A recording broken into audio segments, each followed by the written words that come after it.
एक गांव का नाम चंद्रशेखर था। उस गांव के सब लोग अपने अपने काम में व्यस्त रहते थे। सब लोग राजा और उसके बेटे भगत सिंह से हमेशा खुश रहते थे। राजा एकदम दयालु थे। महाराज का बेटा सिर्फ नाम के लिए सबको दान पुण्य करता था। वो अपने पिताजी से हमेशा गुस्से से देखा करता था। गांव के कुछ लोग राजकुमार से नाराज रहते थे, क्योंकि राजकुमार हमेशा से गांव वालों के जमीन के पीछे पड़ा रहता था। राजा भी अपने बेटे से एकदम परेशान रहने लगे थे। ये तो हमारी बात मानता ही नहीं है। अब मैं इसका करूँ तो क्या करूँ? तुम इन गांव वालों पे पीछे क्यों पड़े हो? जब देखो तब तुम उन सब की जमीन हथियाने के फिराक में रहते हो। तुम्हें जिस बात का गुरूर है, मेरे वजह से तुम्हें इस गांव में कोई नहीं बोलता है। हाँ हाँ, मेरा तो इस गांव वालों पे कोई हक तो नहीं है ना। सब कुछ आप ही देखते हैं। मैं तो सिर्फ उन सब की जमीन के पीछे पड़ा हूँ। हाँ, पूरे गांव में सिर्फ तुम्हारा ही चर्चा है। तुम क्या करते हो? गांव वालों के साथ जो किए हो, तुम सुधर क्यों नहीं जाते हो? आज नहीं तो कल तुम्हें ही राजा बनना है। ऐसे ही करोगे तो मुझे किसी और को राजा घोषित करना पड़ेगा। तुम पूरी जिंदगी देखते ही रह जाओगे। मैं किसी को भी राजा बना सकता हूं। तुम नहीं सुधरे तो? देखता हूँ मेरे रहते हुए किसी और को मैं कैसे राजा के सिंहासन पे कैसे बैठने दूं। किसी और को राजा घोषित किए तो आप सोच लेना। फिर तुम सुधर जाओ, नहीं तो तुम सोच लेना अपने बारे में। राजा इतना बोलकर वहां से चले गए। राजकुमार सोच में पड़ गया। मैं पिताजी की बात नहीं माना तो कहीं सच में किसी और को राजा ना बना दे, तब मैं कुछ नहीं कर पाऊंगा। कुछ ही देर बाद वहां से चले गए गांव की ओर। कुछ ही देर में पहुंच गए, तभी एक भिखारी वहां से गुजर रहा था। वो कहीं दिनों से कुछ भी खाया भी नहीं था, ना ही कहीं दिनों से नहाया नहीं था। उसको देखकर सब लोग दूर रहते थे। कोई भी उसके आसपास भी नहीं आता था। सब लोग दूर ही रहते थे। तभी राजकुमार के सामने आ गया। उसको देखकर गुस्से से तिल मिला गए। ये भिखारी, तुझे दिखाई नहीं दे रहा है क्या? तू जो मेरे सामने आ गया है, चले जा नहीं तो मैं तुझे यही पासे पे टंगवा दूंगा। महाराज को बोल के तेरे जैसे मनुष्य को पिताजी ने कैसे रहने दिया है यहाँ पे, मुझे तो समझ में नहीं आता है। उनकी जगह में होता तो कब का तुझे जिंदा जमीन में गड़वा देता। नहीं नहीं राजकुमार साहब, मैं तो इस गांव में काफी सालों से भीख मांग रहा हूँ। मुझे तो इस गांव में कोई कुछ काम ही नहीं देता है। मैं तो अब बूढ़ा भी होते जा रहा हूँ। आप तो मुझसे ऐसी बात मत करिए। तुझ जैसे को तुम्हें गांव से हमेशा के लिए देश निकाला की आदेश दे दूं। मैं तो सिर्फ मजबूर हूं, नहीं तो मैं तुझ जैसे भिखारी को मैं एक मिनट भी नहीं रहने दूं इस गांव में। पता नहीं सुबह सुबह ये मेरे सामने कहाँ से आ गया। अब तुम चले जाओ यहाँ से, नहीं तो तुम सोच लेना। भिखारी चुपचाप वहां से चला गया। दूसरे गांव में भीख मांगने राजकुमार भी चले गए। अपने शाही खेतों में काम देखने के लिए कुछ ही देर में वहां पहुंच गए। सब के सब लोग अपने अपने काम में लगे हुए थे। कुछ ही देर बाद वहां से चले गए घर की ओर। तभी एक साधु गांव में घुसते ही उन्हें कुछ एहसास हुआ। इस गांव के राजा पे मुसीबत आने वाला है जल्दी ही।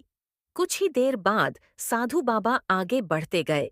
तभी राजकुमार खेतों से आ रहे थे, वो दोनों आपस में टकरा गए। साधु राजकुमार को देखते ही रह गए काफी देर तक। बाबा उनको देखकर कुछ बोल ही नहीं पाए।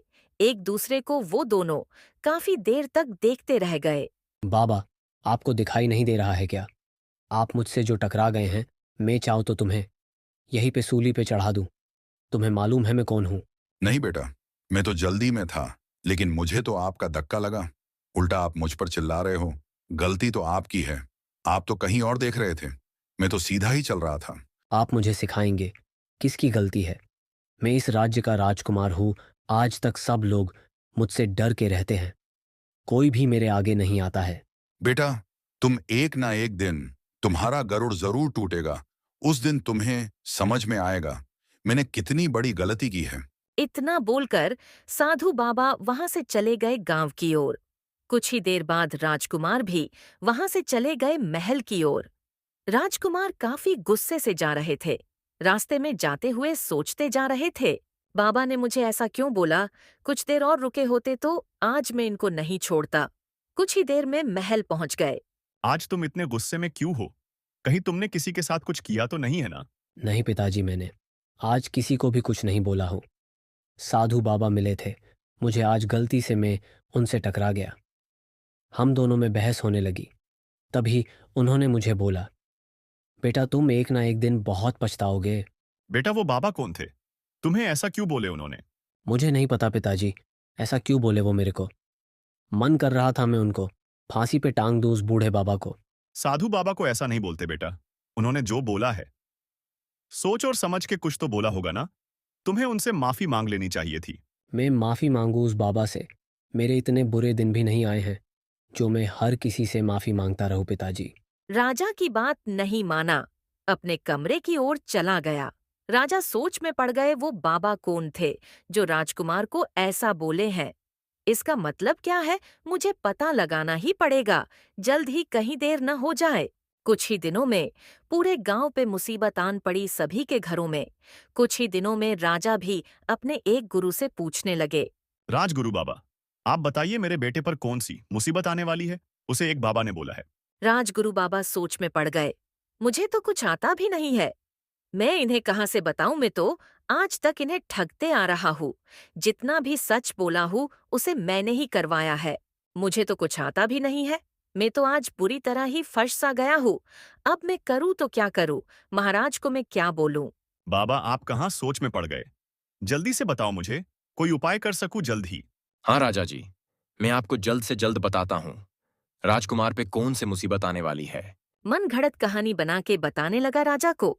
नहीं नहीं महाराज, ये सब बात झूठी है। राजकुमार पे कोई भी मुसीबत नहीं आने वाली है। आप जरा सा भी परेशान मत रहो, हम हैं ना सब कुछ संभालने के लिए। बाबा आप सही कह रहे हो ना?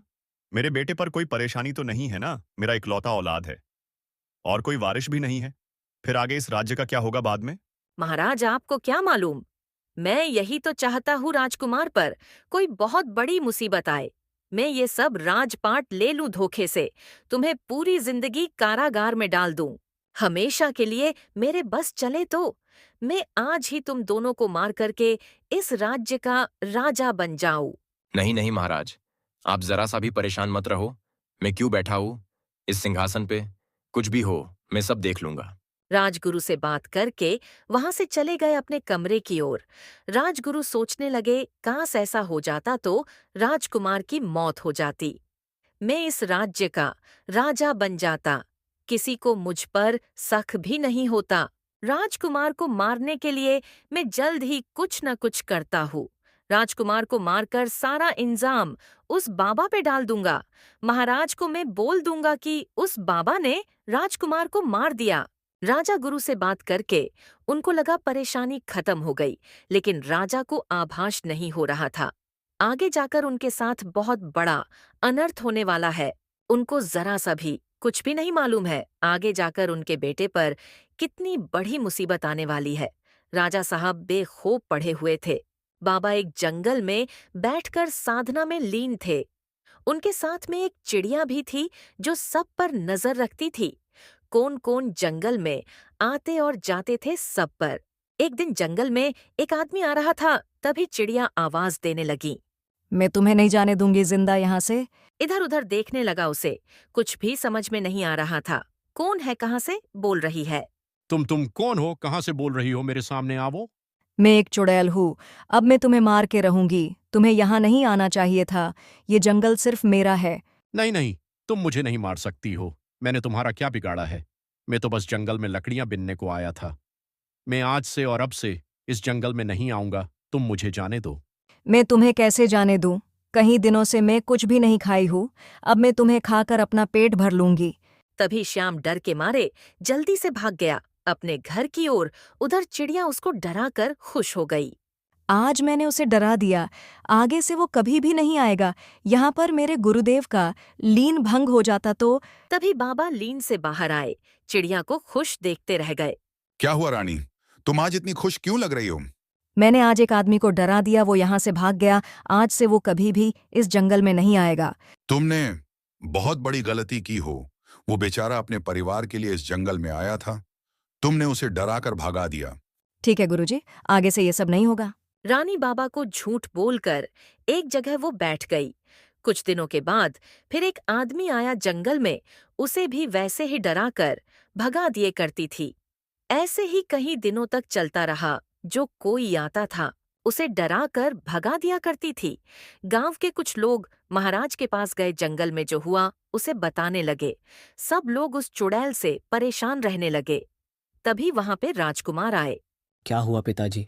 सब लोग आज यहाँ कैसे आना हुआ? बेटा, कुछ दिनों से जंगल में एक चुड़ैल का साया है। गांव वाले परेशान रहने लगे हैं उसे। ठीक है पिताजी, मैं आज जाकर देखता हूँ जंगल में क्या हो रहा है। राजकुमार जंगल की ओर चले गए। कुछ ही देर में जंगल पहुंच गए। तभी चिड़िया पेड़ के पास बैठकर आवाज देने लगी। तुम कौन हो? इस जंगल में क्या कर रहे हो? राजकुमार चारों तरफ देखने लगा। उसे कहीं भी दिखाई नहीं दे रही थी। चिड़िया राजकुमार को देख रही थी। देखो, तुम्हें इधर नहीं आना था। इस जंगल में तुम्हें भी गांव वालों की तरह भगा के रहूंगी। आज मैं तुम्हें मार के रहूंगा, चाहे कुछ भी हो जाए। तभी रानी नीचे उतरी। मौका पाकर राजकुमार रानी को मार दिए। वो उधर ही मर गई। आ गुरुजी, मुझे बचा लो। तभी बाबा भी अपने लीन से बाहर आए। उन्होंने देखा कि रानी को मार दिया। राजकुमार के पास चले गए। तुमने ये क्या कर दिए हो? मेरी रानी को मार दिया।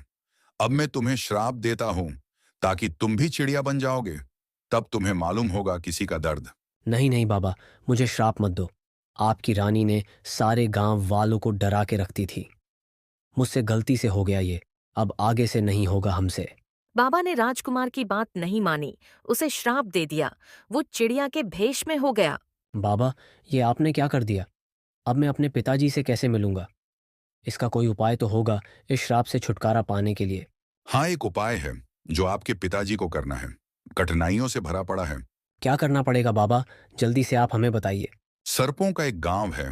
उस गांव के जंगल में एक विशाल वृक्ष है जो जड़ी बूटी का है। वहां जाना इतना आसान भी नहीं है। काफी घना और डरावनी है। जानवरों के बीच में वो पेड़ है। इतना बता के बाबा वहां से चले गए दूसरे गांव की ओर। राजकुमार भी अपनी गलती पे पछता रहा था। ये मुझसे कितने बड़ी गलती हो गई। अब मुझे इस श्राप से छुटकारा पाने में पता नहीं कितने दिन लगेंगे। उधर महाराज राजकुमार के इंतजार में बैठे थे। काफी देर हो गई। अभी तक राजकुमार को आ जाना चाहिए था। पता नहीं कहाँ रह गए। रात भी होने वाली है। कहीं इन्हें कुछ तो हुआ तो नहीं है ना? सुबह भी हो गया। राजकुमार का कोई पता भी नहीं है। राजा साहब को कोई भी संदेश नहीं मिला। वो घबरा रहे थे। कहीं किसी जानवर ने उन्हें मार तो नहीं दिया ना? अकेले भी गए हैं। अब मैं उन्हें कैसे ढूंढूं? सैनिक, जाओ जंगल में राजकुमार को ढूंढे के लाओ। कल से जंगलों में गए हुए हैं। अभी तक उनका कोई पता नहीं है। जल्दी से जाकर पूरा जंगल देखो, कहाँ है। कोई जानवर तो नहीं मार दिया है ना? सैनिक जंगल की ओर चले गए। काफी दूर जंगल था। जाते जाते वो सबको दोपहर हो गई। कुछ ही देर में जंगल पहुंच गए। पूरा जंगल ढूंढने लगे। सब लोग यहाँ वहां चले गए तलाश करने को। काफी देर तक वो दोनों राजकुमार को तलाश करते रहे। रात भी हो गई। राजकुमार का कुछ भी पता नहीं चला। पूरी रात सैनिकों राजकुमार को ढूंढते रहे। कहीं भी कुछ भी नहीं मिले। सुबह होते ही दोनों एक जगह पे आके खड़े हो गए। तभी उनको भी आवाज आई। मैं इधर हूँ, इस पेड़ के पास। दोनों एक दूसरे को देखते रह गए। कौन है और कहां से आवाज आ रहा है? कहीं वो चुड़ैल तो नहीं है ना? डर के मारे वो दोनों जल्दी जल्दी वहां से चले गए। महल की ओर, गांव की ओर पहुंचते ही एक जगह पे जाकर खड़े हो गए। हम दोनों महाराज को बोल देंगे कि राजकुमार का कोई भी पता नहीं चला। उस जंगल में एक चुड़ैल रहती है। वो किसी को दिखाई नहीं देती है। शायद वो राजकुमार को मार के खा गई। फिर वो दोनों महल की ओर चले गए।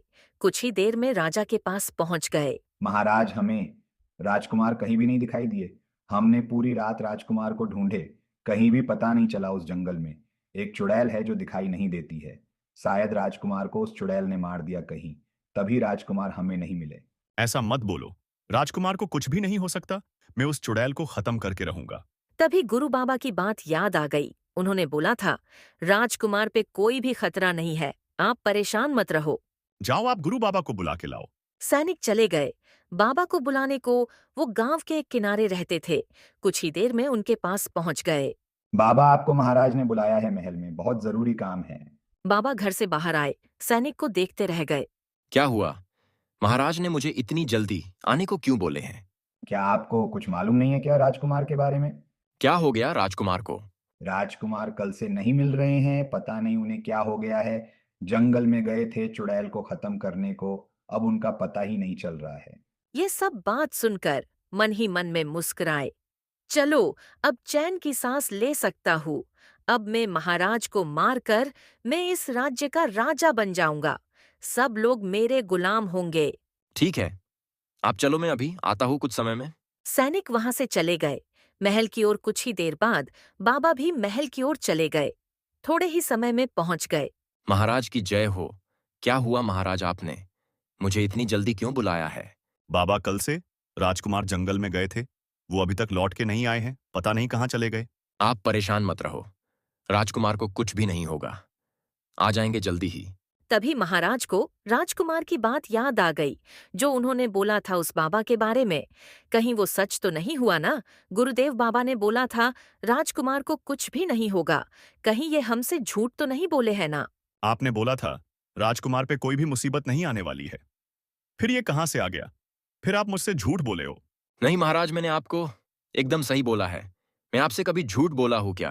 तुम अगर सही नहीं बोले तो मैं तुम्हें जिंदा चुनवा दूंगा। इतना बात सुनकर बाबा डर गए। सोचने लगे मैं सही नहीं बोला तो कहीं सच में मुझे ऐसी सजा ना दे दे। महाराज, मैं आपको झूठ बोला था, मुझे कुछ भी नहीं आता है। मैं तो सिर्फ आपकी दौलत और सिंहासन के लालच में पड़ा था। मुझ माफ कर दो, मुझे इसके बारे में कुछ भी नहीं मालूम है। सैनिक, इनको कारागार में डाल दो, इन्होंने मुझे झूठ बोला है, ये जीवित रहने के लायक नहीं है। तभी सैनिक आए, बाबा को ले गए कारागार में। महाराज और परेशान होने लगे। अब मैं कहाँ ढूंढूं राजकुमार को? सुबह होते ही राजा ने सैनिक को बोले, सैनिक, कुछ दिन पहले इस राज्य में एक साधु बाबा आए थे, उनके बारे में पता करो, वो किधर है, वही बता पाएंगे। राजकुमार कहाँ है? सैनिक वहां से चले गए।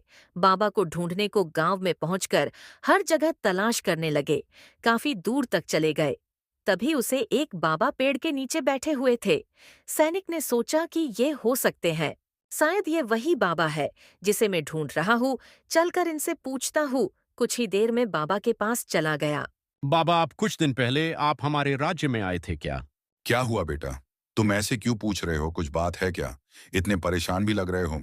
हाँ बाबा, हमारे राजकुमार कुछ दिनों से नहीं मिल रहे हैं। जंगल में गए थे चुड़ैल को मारने को, अभी तक आए नहीं हैं। इतना बात सुनकर बाबा को सब कुछ समझ में आ गया। ठीक है बेटा, मुझे मालूम है राजकुमार कहाँ है। मुझे लेकर चलो महाराज के पास।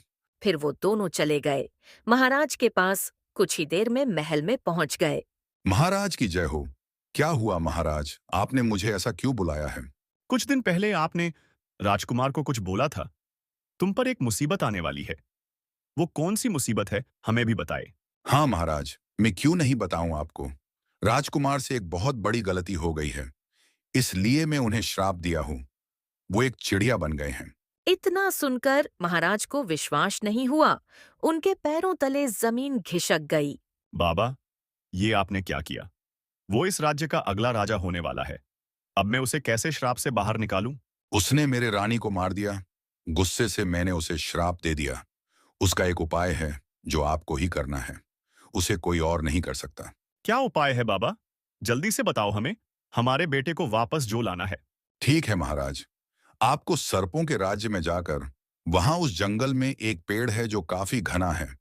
वहां जाना बहुत मुश्किल है। चारों तरफ जानवर का खौफ है। थोड़ा सा भी गलती हुई तो आप उधर मारे जाओगे। सोच समझ के एक एक कदम आगे बढ़ाना। कुछ भी गलती हुई तो कभी भी अपने बेटे का मुंह नहीं देख पाओगे, नहीं कभी वापस लौट के आओगे। ठीक है बाबा, मैं कल सुबह ही चला जाता हूँ उस जंगल में। थोड़ी ही देर बाद बाबा वहां से चले गए। महाराज भी सुबह होने का इंतजार करते रहे। वो रात भर सोए नहीं। सुबह होते ही महाराज जंगल की ओर चले गए। जाते जाते सुबह से दोपहर हो गई। थक हार कर एक जगह पे बैठ गए। शाम होते ही जंगल की ओर चले गए। जंगल में पहुंचते ही चारों तरफ जानवर दिखना चालू हो गए। कुछ दूर आगे बढ़े तो तभी राजा को शेर दिखा। एक जगह वो चुपचाप खड़े हो गए। शेर के जाते ही फिर से आगे बढ़ने लगे। कुछ दूर और आगे चले गए। तभी राजा को वो पेड़ दिखाई दिया जो काफी घना और विशाल भी लग रहा था। तभी उस पेड़ के पास एक शेरनी खड़ी थी। राजा शेरनी के जाने का इंतजार कर रहे थे। वो वहीं एक जगह खड़े थे। काफी देर तक एक पेड़ के पास खड़े थे। शेरनी के जाते ही राजा उस पेड़ के पास चले गए। वहां से जड़ी बूटी लेकर घर की ओर निकल गए। बच बचाते हुए जंगल से बाहर निकल आए। महल की ओर आगे बढ़ते गए। कुछ ही देर में महल में पहुंच गए। सैनिकों को आदेश दिए, जाओ उस बाबा को बुलाकर लाओ। सैनिक वहां से चले गए बाबा के पास। कुछ ही देर में बाबा के पास पहुंच गए। बाबा, आपको महाराज ने बुलाया है, जल्दी चलिए। ठीक है, महाराज ने वो जड़ी बूटी लाए क्या जंगलों से? हाँ बाबा, महाराज ने लाए हैं जो आपने उन्हें बोला था। फिर वो दोनों एक साथ महल की ओर चल पड़े। कुछ ही देर में महल के अंदर पहुंच गए। बाबा, जो आपने बोला था उसे लेकर आया हूँ। अब आगे क्या करना है बताइए। ठीक है बेटा, अब तुम चलो हमारे साथ जंगल में। दोनों साथ में चले गए। जंगल की ओर कुछ ही देर में जंगल पहुंच गए। तभी राजकुमार बाबा और महाराज को देखकर आए उनके पास। बाबा, आप यहाँ कैसे आना हुआ? वो भी महाराज के साथ में कोई बात है क्या? नहीं बेटा, आज से तुम इस श्राप से आजाद होने वाले हो, इसलिए मैं यहाँ पे आया हूँ महाराज के साथ में। महाराज, आप इस जड़ी बूटी को दे दो, राजकुमार को उसे खाकर पहले जैसे हो जाएंगे। महाराज ने जड़ी बूटी दे दिए। राजकुमार उसे खा लिए। कुछ ही देर में पहले जैसे हो गए। राजकुमार अपने आप को देखते रह गए। देखिए पिताजी, मैं पहले जैसे हो गया। हाँ राजकुमार, आज से आप पर श्राप का दोष खत्म हो गया। आज से आप कोई भी गलती ऐसी नहीं करेंगे ताकि आगे जाकर कोई और परेशानी आए। आप ठीक कह रहे हैं पिताजी, अब मैं कोई भी गलती नहीं करूंगा, ना कि किसी जानवर और पंछी को मरूंगा। दोनों ने बाबा का धन्यवाद किया। फिर वो वहां से चले गए कहीं और।